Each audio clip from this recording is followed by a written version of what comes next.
Academy celebrates 40 years in Rockford, and tonight is a first for them with a violin competition with 8 of the city's most well-known people. It's called Stars That Twinkle.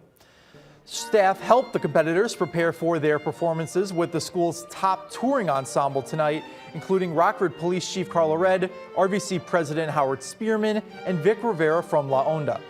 Funds raised benefit Academy scholarships. The event itself honors 3 board members who died but had a profound impact on the Academy.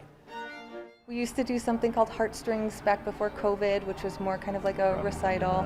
Probably we had alums come back and perform. So this is our first ever time doing this. It's gonna feel a little unpolished, and that's the endearing part of it, I think. And I think the stars just bring a lot of energy and have made it really fun.